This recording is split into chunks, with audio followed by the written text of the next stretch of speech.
Apa tanda orang yang jujur? Hatinya mulia, ucapnya benar. Hatinya mulia, omongannya benar.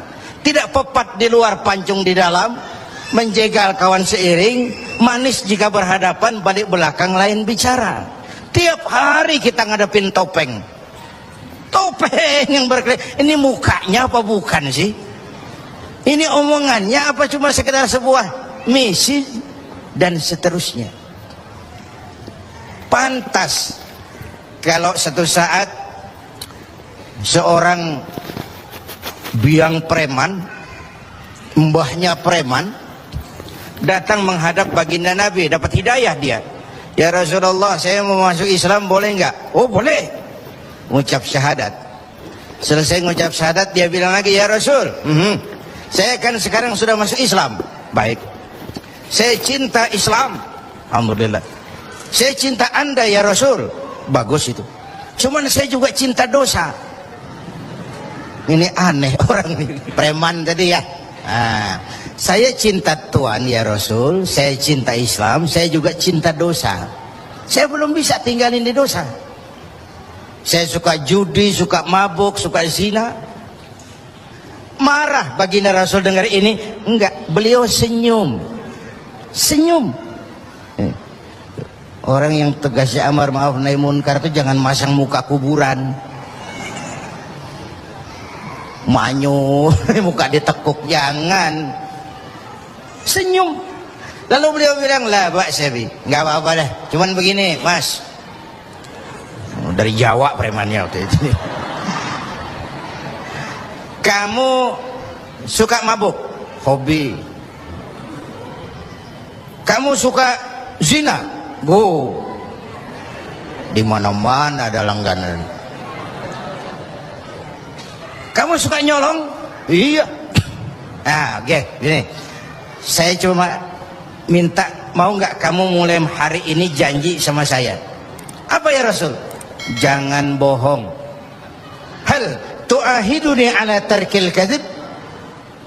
Mau nggak kamu janji satu aja, jangan bohong?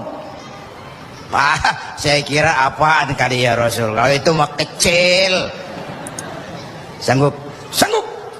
Ayo, saya bayat. Bismillah. Mulai hari ini kau janji nggak mau bohong. Janji. Pulang. Sambil pulang di hatinya mikir, ma ashala ma talaba hadzal nabiyul karim. Ini Rasulullah kok gampang banget permintaannya. Enteng urusannya. Saya terang-terangan nggak tinggal zina, nggak tinggal nyuri, saya suka mabuk, cuma disuruh nggak bohong. Encer. Dia kira nggak bohong gampang. Dia kira nggak bohong gampang. Padahal Nabi Allah Ibrahim pernah mengeluh, saya seumur hidup 3 kali bohong, saya harus tanggung jawab di hadapan Allah. Padahal bohongnya bohong bener. Seumur hidup 3 kali merasa bohong, bingung Nabi Ibrahim. Kita sehari 16 kali bohong, nyengir aja nyengir, nggak ada bingung-bingungnya. Udah sambil pulang, hari berganti minggu, minggu pergi datanglah bulan. Satu hari dia lagi jalan nih si preman nih, mantan preman nih, ngelihat perempuan cakep, kenalan, dibawa ke rumah, masuk ke kamar. Hampir terjadi, mau zina lagi, hampir terjadi. Dia tegangan tinggi, hampir nyaris. Begitu mau terjadi, ingat, saya udah janji sama Rasulullah nggak mau bohong. Ntar kalau ketemu beliau saya ditanya, kamu masih zina? Nyautnya bagaimana? Nyautnya gimana? Kalau saya bilang iya, saya pasti kena hukum, udah Islam. Kalau saya bilang enggak, saya bohong. Padahal sudah janji enggak mau bohong. Perang ini, iman sama syahwatnya.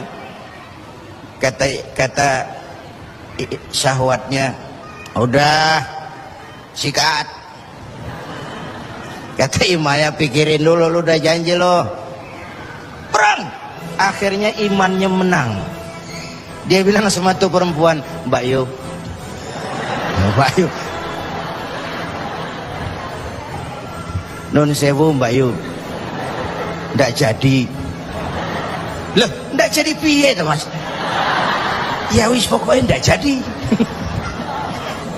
Selamat dari zina.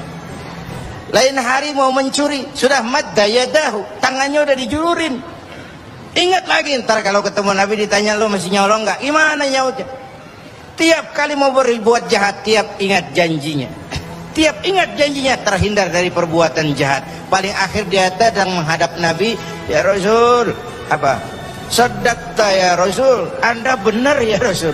Kenapa? Yang Anda minta atuk, kedengarannya enteng, cuman pongkolnya. Saya nggak bekutik ya Rasul. Lihat pengaruh jujur dalam hidup.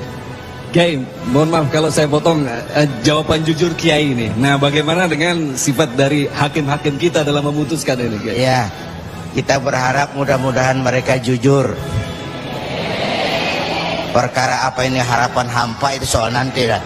Yang penting kita berharap mereka jujur dan mempunyai rasa keadilan. Bapak Ibu hadirin yang saya hormati, ini satu dasar amar ma'ruf tuh, jujur. Yang kedua, tabligh, menyampaikan ini pun nggak gampang. Satu saat beliau lagi dakwah di kalangan elit, datang orang buta nyebarin agama, nanyain agama, agak masam, muka beliau agak berpaling. Turun ayat abasa wa tawalla an ja'ahul a'ma. Ya. Ayat yang saya sampaikan tadi, Allah mengkritik kepada baginda Nabi. Mengapa kau agak masam ketika datang orang buta minta diajarkan agama? Ayat ini disampaikan juga oleh Nabi kepada para sahabat. Ini loh, ayat ini barusan turun mengkritisi saya. Jadi memang yang orang hidup yang baik itu jangan alergi sama kritik. Tapi yang kritik pun jangan asal ngomong. Ya.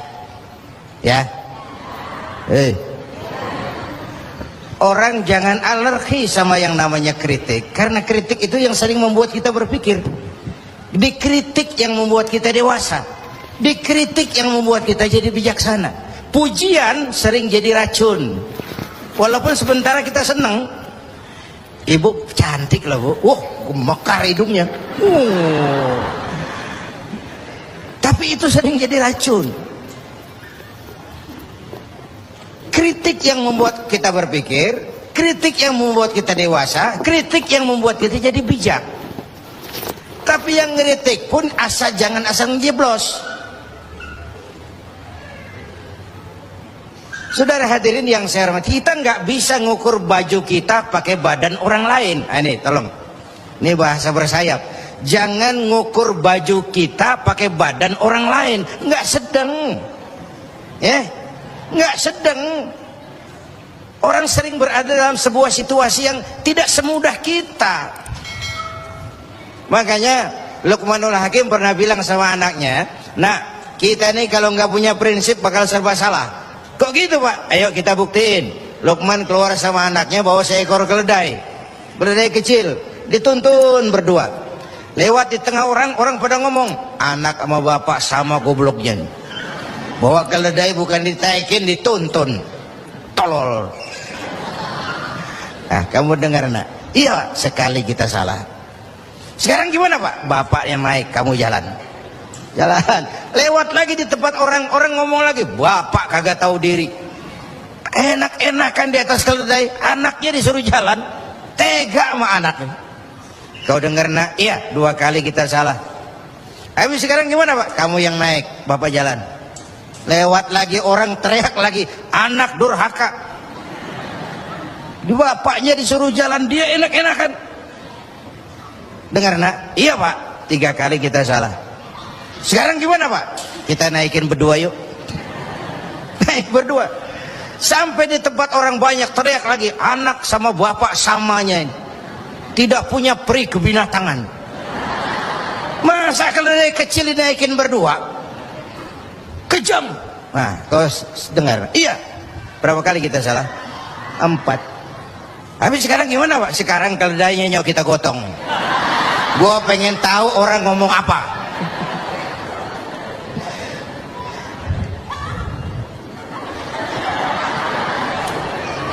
Begitulah Bapak Ibu hadirin, tanpa sebuah prinsip kita sering terombang-ambing.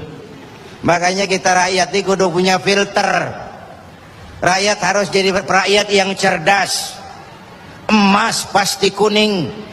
Ya, apa semua yang kuning pasti emas? Rakyat harus cerdas. Ini nyengir tapi mikir nih, ya. Bapak Ibu hadirin yang saya hormati, karena itu kembali kepada sifat menyampaikan, apalagi yang menyangkut hak orang banyak. Orang-orang tua Melayu bilang begini, mengapa orang menembak ungka? Karena merengguh buah embacang. Kenapa orang banyak celaka? Karena serakah dengan hak orang. Anak udang dimakan itik, itik berenang di air timpas. Hak orang jangan diusik. Kalau diusik badan terhempas.